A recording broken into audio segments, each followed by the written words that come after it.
இந்த காலத்தில் காதலர்கள்லாம் பேசணும்னா நமக்கு செல்ஃபோன் இருக்குது, உடனே பேசிக்கலாம். ஆனால் அந்த காலத்தில் அப்படி கிடையாதுன்றது நம்ம எல்லாருக்குமே தெரியும். அப்படி ரொம்ப நாள் பிரிஞ்சிருந்த ஒரு காதலனும் காதலியும் பார்க்கணும்னு ஆசைப்படுறாங்க. காதலன் காதலிக்கு ஒரு தூது அனுப்புகிறான். கோவில் நந்தவனத்துக்கு 7 மணிக்கு மேலே வந்துரு அப்படின்ட்டு. காதலன் 7 மணிக்கு போய் நின்றுறான். காதலி வரவே இல்லை. ரொம்ப நேரம் நின்று பார்த்துட்டு காலையில் 7 மணிக்கு தான் காதலி வர்றான். காதலன் ரொம்ப கோவமா, ஏன் வரல, எவ்வளோ நேரம் நின்றுட்டே இருக்கிறேன் தெரியுமா அப்படின்னு காதலன் கேட்டதுக்கு காதலி ஒரு பதில் சொல்கிறான். வெட்டியதால் வரவில்லை, வெட்டாவிட்டால் செத்திருப்பேன். செத்ததால் சாகவில்லை, சாகாவிட்டால் செத்திருப்பேன். வந்ததால் வரவில்லை, வராவிட்டால் வந்திருப்பேன் அப்படின்னு காதலி சொல்ல காதலனுக்கு ஒரே குழப்பம். எனக்கு புரியல அப்படின்றதுக்கு நான் லேட்டாக வந்ததுக்கான காரணம் இந்த விடுகதையில் தான் இருக்குது, முடிஞ்சால் கண்டுபிடிச்சிக்குங்க அப்படின்னு சொல்ல எனக்கு தெரியலம்மா அப்படின்னு காதலன் சொல்ல அதுக்கு காதலி பதிலை சொன்னான். வெட்டியதால் வரவில்லை, வெட்டாவிட்டால் செத்திருப்பேன் அப்படின்னு அர்த்தம் என்னன்னா, நான் வந்துகிட்டு இருந்தப்போ ஒரு பெரிய கிணறு இருந்துச்சு, இருட்டில் எனக்கு தெரியல, அப்போ ஒரு மின்னல் வெட்டுச்சு, அதனால பார்த்துட்டு நின்றுட்டேன், அதனால தான் வெட்டியதால் வரவில்லை, வெட்டாவிட்டால் கிணத்துல விழுந்து செத்து போயிருப்பேன் அப்படின்னு சொன்னான். அடுத்த வரிக்கு என்ன அர்த்தம் அப்படின்னு கேட்க, செத்ததால் சாகவில்லை, சாகாவிட்டால் செத்திருப்பேன் அப்படின்னு காதலி சொன்னான். இது எனக்கு புரியலன்னு நான் அதையும் தாண்டி வர்றப்போ ஒரு பாம்பு செத்து கிடந்துச்சு, அதை நான் மிதிச்சிட்டேன். செத்த பாம்பை மிதிச்சதுனால நான் சாகலை, அதே பாம்பு உயிரோடு இருந்துச்சுன்னா இந்நேரம் நான் செத்து போயிருப்பேன். இதுதான் செத்ததால் சாகவில்லை, சாகாவிட்டால் செத்திருப்பேன். அதையும் தாண்டி வந்தப்போ எங்கள் அப்பா வந்துட்டாங்க, வந்ததால் வரவில்லை, எங்கள் அப்பா வந்ததுனால தான் நான் வரல, வராவிட்டால் நான் கண்டிப்பாக வந்திருப்பேன் அப்படின்னு காதலி சொல்ல இந்த பதிலை கேட்டவுடனே காதலனுக்கு ஒரே ஆச்சரியம். அடடே, நம்ம காதலி இவ்வளவு புத்திசாலியாக இருக்காளே அப்படின்னு சொல்லிட்டு. இந்த மாதிரியான சுவாரஸ்யமான எதுகை மோனைகளும் கவிதை நடைகளும் தமிழில் மட்டும்தான் இருக்க முடியும் அப்படின்னு நான் நம்புகிறேன். வணக்கம், இது ழா.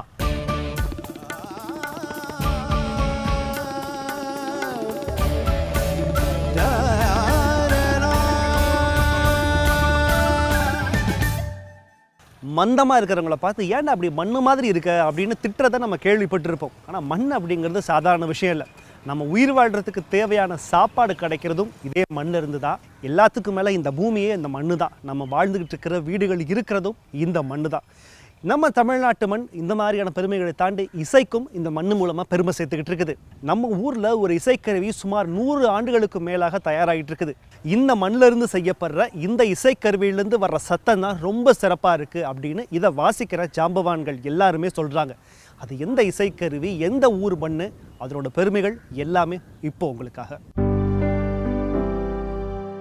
மானாமதுரை தென் தமிழ்நாட்டில் இருக்கும் ஒரு சிறிய டவுன்.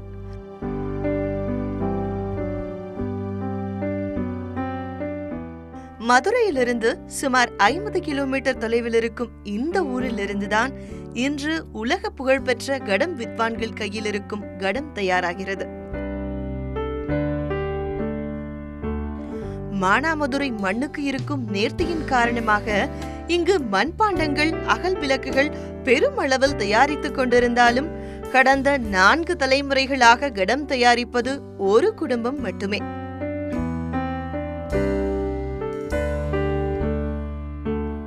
மற்ற மண்பாண்டங்கள் தயாரிப்பதற்கும் கடம் தயாரிப்பதற்கும் நிறைய வித்தியாசமும் அதிகப்படியான திறமையும் தேவைப்படுகிறது. இந்த வருடம் மத்திய அரசின் சங்கீத் நாடக் அகாடமி விருது பெற்ற ஒரு 65 வயது தாயும் அவரது மகனும் சேர்ந்துதான் கடங்கள் உருவாக்குகிறார்கள் என்பதை பார்க்கும்போது காற்றில் வந்து ஒட்டிக்கொள்ளும் காகிதம் போல வியப்பும் தானாகவே வந்து ஒட்டிக்கொள்ளும். இதில் எங்கள் அப்பாவுக்கு தமிழ்நாடு சர்க்கார் சிறந்த மண்பாண்ட கலைஞர்னு சொல்லி அவார்டு கொடுத்துச்சு. எனக்கு சில சபாக்கள் பாராட்டு தெரிவித்து கடம் சிற்பி இந்த மாதிரி அவார்டு கொடுத்தாங்க. இப்போ எங்கள் அம்மாவுக்கு இந்த வருஷம் 2014 ஏப்ரல் 11ஆம் தேதி புரஸ்கார் விருது ஜனாதிபதியால் வழங்கப்பட்டது.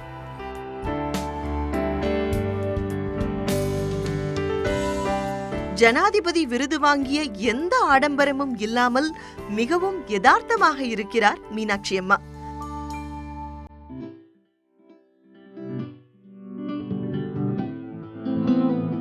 தினசரி காலை எழுந்து மண் பிசைந்து மண்ணின் தன்மைக்கு ஏற்ப அதை பிசைந்து பின்னர் காலால் 2 மணி நேரத்திற்கும் மேலாக மிதித்து அதன் தன்மையை கொஞ்சம் கொஞ்சமாக மாற்றி கடம் உருவாக்க ஆரம்பிக்கின்றனர் அம்மாவும் பிள்ளையும்.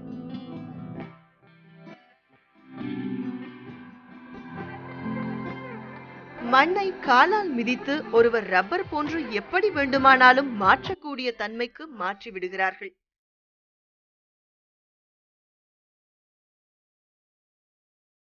இந்த கடம் செய்கிறதுக்கு தேவையான மண் வந்து நம்மளுக்கு வந்து பக்கத்து கிராமங்களில் வந்து 7-8 கிலோமீட்டரில் சுற்றி உள்ள கண்மாய்களில் பூரா இருக்குது.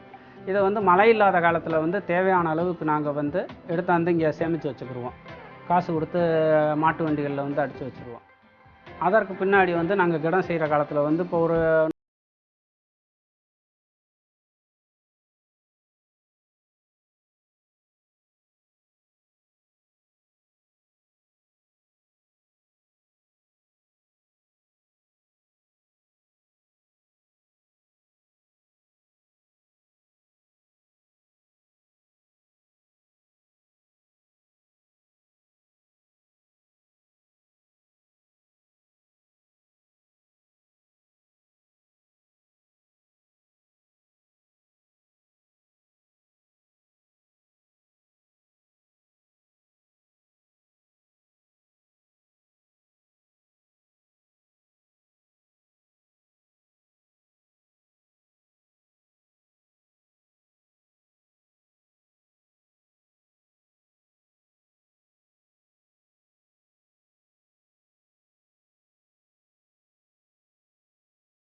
ஒரே மாதிரி இருக்கணும். அந்த மாதிரி ஒரு பக்கம் ஒரு சவுண்டு, இந்த பக்கம் ஒரு சவுண்டு இருந்துச்சுன்னா அது கலசல்னு சொல்கிறது. அது கச்சேரிக்கு வந்து சேராது. அந்த பானை வந்து தேவையில்லாமல் போயிடும். முன்பு வருடத்திற்கு 100 கடங்கள் மட்டுமே செய்து கொண்டிருந்த இவர்கள் இப்போது சுமார் 500 கடங்கள் வரை செய்ய முடிகிறது என்றும் சொல்கிறார். மானாமதுரையிலிருந்து கடம் மட்டும் செய்யவில்லை, வெளிநாட்டு இசைக்கருவிகள் சிலவும் தாங்கள் செய்வதாக ஆச்சரியம் கூறுகிறார் ரமேஷ். கர்நாடக சங்கீதத்துக்கு தேவையான இசைக்கருவிகளை வந்து கடம் மட்டும் அல்லாமல் இந்த வெளிநாட்டு இசைக்கருவிகளும் உது உத்தாங்கோ இந்த மாதிரி இசைக்கருவிகளும் நாங்கள் தயார் பண்ணி கொடுத்துக்கிட்டு வரோம். ஒரு தமிழ் இசைக்கருவியின் பெருமை இன்று உலகெங்கும் பரவி இருந்தாலும் அந்த அற்புதமான இசைக்கருவி நம் மண்ணில் நம் மக்களால் தயாரிக்கப்படுகிறது என்பதில் ஒவ்வொரு தமிழனும் அளவில்லா பெருமை கொள்ள வேண்டும். இப்போ இது வந்து ஃபைபரில் செஞ்சு கொண்டு வந்தாங்க. இதே கிளேயில் செய்ய முடியுமான்னு கேட்டிருந்தார். அவர் ட்ரம் சிவமணி வந்து ஒரு 5 பீஸ் ஆர்டர் கொடுத்துருந்தாரு. இப்போ அவர் கிட்டத்தட்ட ஒரு 5 வட்டம் வந்துட்டு போனார். அவருக்கு தேவையானது வாங்கிக்கிறாரு. இது போக சினிமா டைரக்டர்களுக்கும் இந்த மாதிரி வந்து செஞ்சு கொடுக்குறோம். ஒவ்வொரு கடம் ஜாம்பவான்கள் கையிலிருந்து வெளிப்படும் அற்புத சத்தத்திற்கு பின்னால் மானாமதுரை மண்ணின் கதை எழுதப்பட்டிருக்கிறது என்பதை காலங்கள் கடந்தும் நாம் நினைவில் கொள்ள வேண்டும்.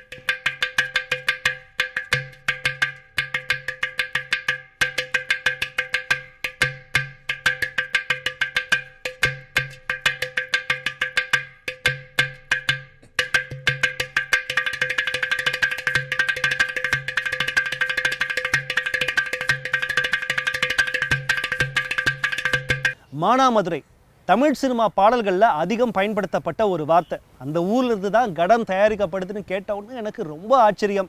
அது இவ்வளோ பெருமையாக இன்றைக்கி உலகம் முழுக்க பிரபலமாக இருக்கிற இந்த கடம் மானாமதுரையிலிருந்து வரதுன்னு கேட்டால் நம்ம எல்லாருமே பெருமை தாங்க படணும். இப்போ அதே மாதிரி இன்னொரு பொருள் மண்ணிலேருந்து தயாரிக்கப்படுறது தான். ஆனால் இது வேறு ஊர். இந்த பொருளில் நம்ம டெய்லி நடந்துகிட்டு இருக்கோம். அநேகமாக நம்ம எல்லாரோட வீட்லேயும் இருக்கும். உலகம் முழுக்க இந்த பொருள் இன்றைக்கி ஏற்றுமதி ஆகிட்டு இருக்குது. இந்த ஊர் பேர் சொன்ன உடனே இதுதான் எல்லாத்துக்கும் ஞாபகத்துக்கு வரும். தெருவுக்கு தெருவு அந்த ஊரில் இந்த பொருள் தான் செஞ்சுக்கிட்டு இருக்கிறாங்க. என்னடா இது சஸ்பென்ஸ் எங்களால் தாங்க முடியல அப்படின்னு கேட்குறீங்களா? ஊர் பேர் வந்து ஆத்தங்குடி. இப்போ உங்களுக்கு என்ன ஞாபகம் வருதுன்றத இப்போ நீங்கள் பார்த்துட்டே தெரிஞ்சுக்கலாம். ஆங்கிலத்தில் ஃப்ளோட் பை ட்ரெடிஷன் என்கிற ஒரு வாக்கியம் உண்டு. அதாவது உனது பண்பாட்டையும் நாகரிகத்தையும் பார்த்து அசந்து விழுந்து விட்டேன் என்று ஒரு மரியாதையுடன் சொல்வதற்கு இந்த வாக்கியம் பயன்படும். இப்படி சொல்லும் பொழுது அந்த தரையே மிக பெரிய பண்பாடும் நாகரிகமும் கொண்டிருந்தால் என்ன செய்வது? அப்படித்தான் ஆத்தங்குடி டைல்ஸை பார்த்தவுடன் நமக்கு ஒரு எண்ணம் ஏற்படும்.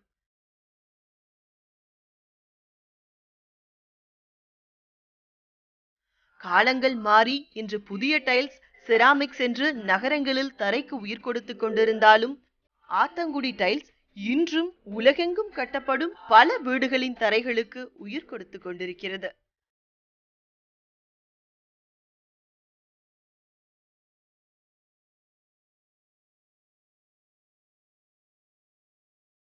சிவகங்கை மாவட்டம் காரைக்குடி அருகே இருக்கும் சிறிய ஊர்தான் ஆத்தங்குடி. பழமை மாறாமல் இருக்கும் இந்த சிறிய ஊரின் தெருக்களில் ஃப்ளவர் டைல்ஸ் தயாரிக்கும் சிறு நிறுவனங்கள் இருக்கின்றன. நகரத்தார்கள் தாங்கள் கட்டிய வீடுகளுக்கு ஐரோப்பாவில் இருக்கும் டைல்ஸ் போன்று வேண்டும் என்று யோசித்துக் கொண்டிருக்கும் போது அவர்கள் கொண்டு வந்ததுதான் இந்த ஆத்தங்குடி டைல்ஸ்.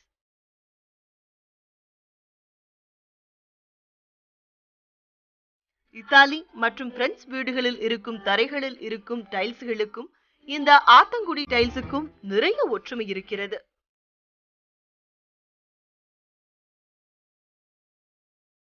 நகரத்தார்கள் இந்த ஆத்தங்குடி டைல்ஸை பயன்படுத்தும் முன்னர் வரை தமிழ்நாட்டு வீடுகளில் மண் தரையும் சிமெண்ட் தரையும் மட்டுமே புழக்கத்தில் இருந்து வந்திருக்கிறது என்று தமிழக கட்டிடக்கலை வரலாற்றை பார்க்கும்போது தெரிகிறது. இது உலக புகழ் பெற்றதற்கு காரணம் இதில் இருக்கும் அழகான பூ வேலைப்பாடுகள் மற்றும் இன்றளவும் கையினால் செய்யப்படுவதே ஆகும். ஒயிட் சிமெண்ட் மற்றும் சில ஆக்சைடுகளை ஒன்றாக கலந்து ஏற்கனவே வெல்டிங் செய்யப்பட்ட இரும்பு மோல்ட் என்று சொல்லப்படும் டிசைன்களின் கீழ் கண்ணாடி வைத்து அதன் மீது இந்த வண்ண கலவை ஊற்றப்படுகிறது.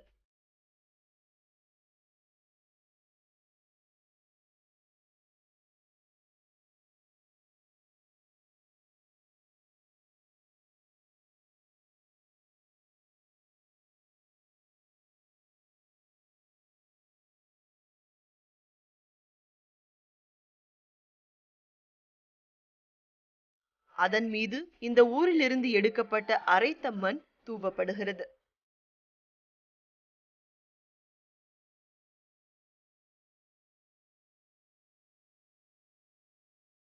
அதற்கு பிறகு அரைக்கப்பட்ட சிறு கற்கள், சிமெண்ட் கலவை எல்லாம் பூசப்பட்டு தண்ணீருக்குள் சுமார் 7 நாட்கள் வரை ஊற வைக்கப்படுகிறது.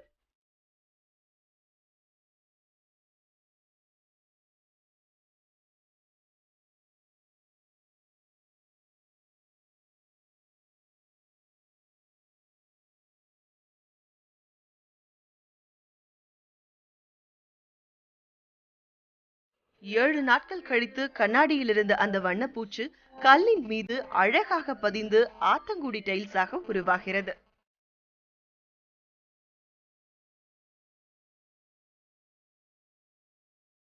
ஒவ்வொரு டிசைனுக்கு இப்போ பில்டிங் பிளான் வந்து எங்கள்கிட்ட இருந்த பிளான் கொடுத்தாங்கன்னா நாங்களே பண்ணி கொடுத்துருவோம். அது பழைய மாடல்லேருந்து டிசைன் இருக்குது, ஒரு 100 டிசைன். இல்லை புதுசாக இன்ஜினியர் வந்து மேப் கொடுத்து பண்ணாங்கன்னா இப்போ தனியாக வந்து மோல்டிங், பித்தாளை மோல்டிங்கில் செஞ்சு அது கண்ணாடி வச்சு பிரேம் மட்டத்துக்கு செஞ்சோம்னா கரெக்டாக அந்த கலர் ஊற்றியில் வெளியே வராது. அப்படி வச்சு நாங்கள் பண்ணி எடுத்துருவோம்.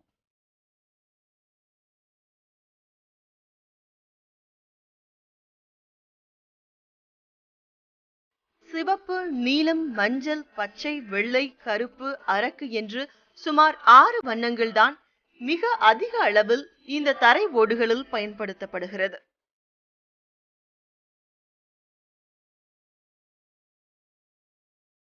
சுமார் 20 மெல்ட் செய்யப்பட்ட டிசைன்கள் அநேக இடங்களில் ஆக்கிரமித்திருக்கிறது.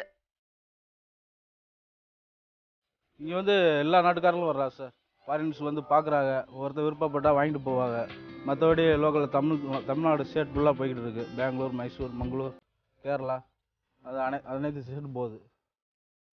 குடிசை தொழில் போல் நடந்து கொண்டிருக்கும் இந்த ஆத்தங்குடி டைல்ஸ் இன்று உலக பிரசித்தி பெற்று விளங்குகிறது.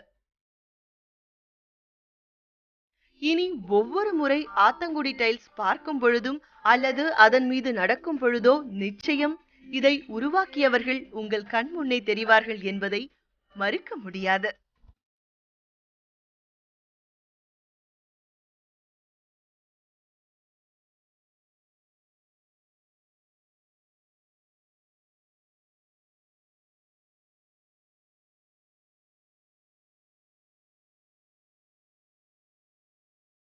காரைக்குடி பக்கத்துல இருக்கிற ஆத்தங்குடி அப்படின்ற கிராமத்தை நிறைய பேர் வாழ்க்கையில கேள்விப்பட்டிருக்கவே மாட்டீங்க.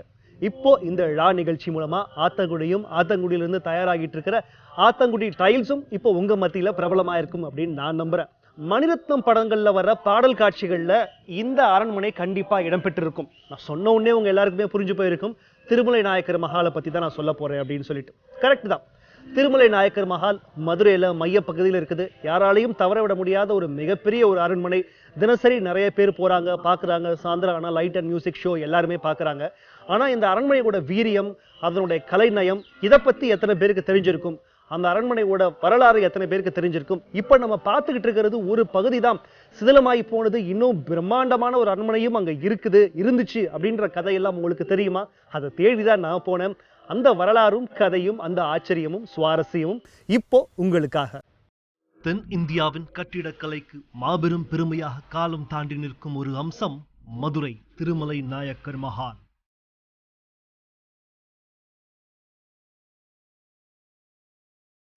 மதுரை என்றவுடன் ஞாபகத்துக்கு வரும் பிம்பங்களில் நிச்சயம் நாயக்கர் மஹாலும் ஒன்று.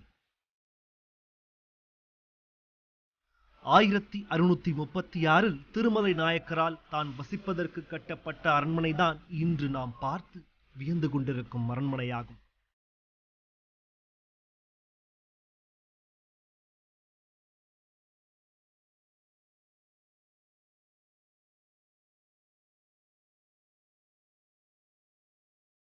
இன்றைய மதுரையில் சுமார் 4 பெரும் வெளி வீதிகளை வளைத்து கட்டப்பட்டிருக்கக்கூடிய இந்த பிரம்மாண்டம் திராவிட மற்றும் முகலாய கட்டிடக்கலையின் கலவையாக திகழ்கிறது.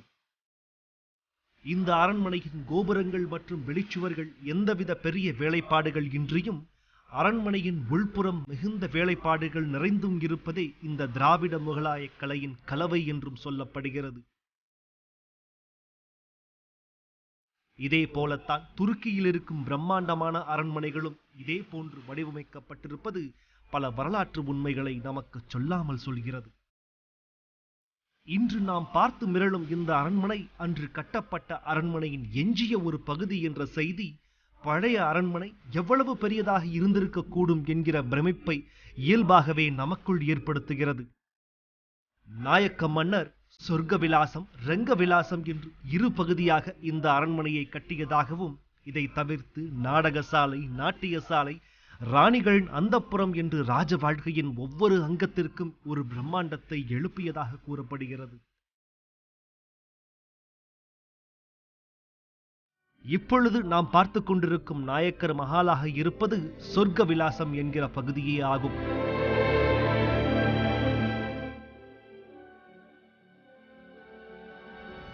நாயக்கர் மஹாலின் சிறப்பே அதன் பிரம்மாண்டமான தூண்களும் மிக உயரமான மேற்கூரைகளும் தான்.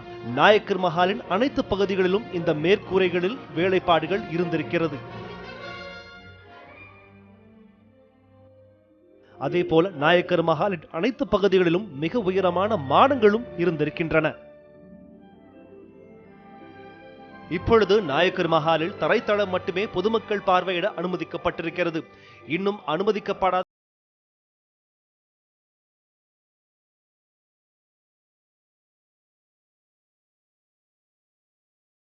வருகைக்கு பின்னரும் இடையில் நடந்த சில போர்களின் போதும் அந்த ரங்க விலாசம் சிதைக்கப்பட்டிருக்கலாம் என்றும் தெரிகிறது. இந்த மஹாலுக்குள் ராஜேஸ்வரி அம்மன் கோவில் ஒன்று இருந்ததாகவும் தெரிகிறது. மஹாலின் வெளிப்புற சுவர் 900 அடி நீளமும் 660 அடி அகலமும் தற்பொழுது உள்ளதாக சொல்லப்படுகிறது. வெளிப்பிரகாரத்தில் ஆரம்பித்து மஹாலின் அனைத்து பக்கங்களிலும் மொத்தம் 248 தூண்கள் இருக்கிறது. ஒவ்வொரு தூணும் சுமார் 82 அடி நீளமும் 20 அடி அகலமும், ஒவ்வொரு அரங்கத்தின் கூரையும் சுமார் தூணின் உயரத்தையும் தாண்டி விஞ்சி நிற்கிறது.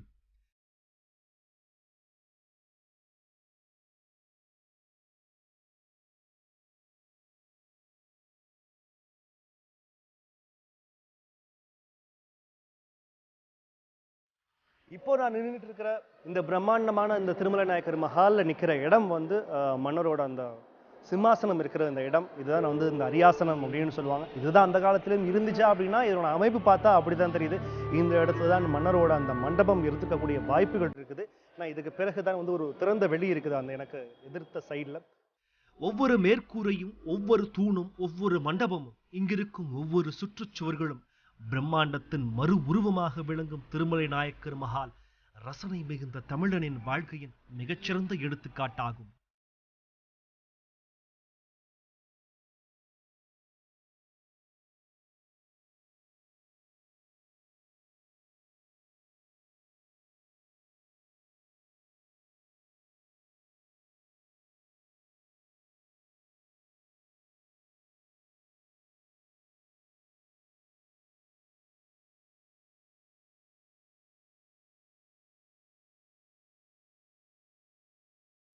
மானாமதுரை கடம், ஆத்தங்குடி டைல்ஸ், திருமலை நாயக்கர் மஹால், இந்த மூணும் இந்த வாரம் நிச்சயம் உங்களை ஆச்சரியப்படுத்தியிருக்கும் அப்படின்னு நான் நம்புகிறேன். இந்த மூணுமே நமக்கு பக்கத்தில் தான் இருக்குது. ஆனால் இதை தான் நம்ம பெருசாக நம்ம கண்டுகொள்கிறதும் கிடையாது. வேறு எதையோ தேடி போயிட்டுருக்கோம். எப்படி நம்ம மறந்த விஷயங்களையும் தொலைச்ச விஷயங்களையும் மறுபடியும் உங்களுக்கு யோசிக்க வைக்கணும், பார்க்க வைக்கணும் அப்படிங்கிறது தான் இந்த நிகழ்ச்சியோட நோக்கமே.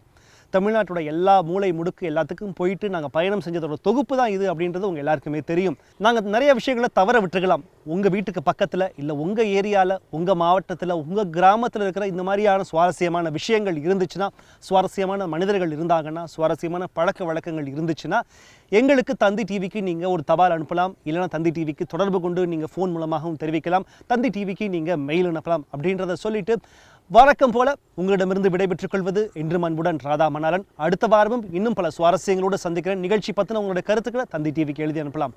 வணக்கம்.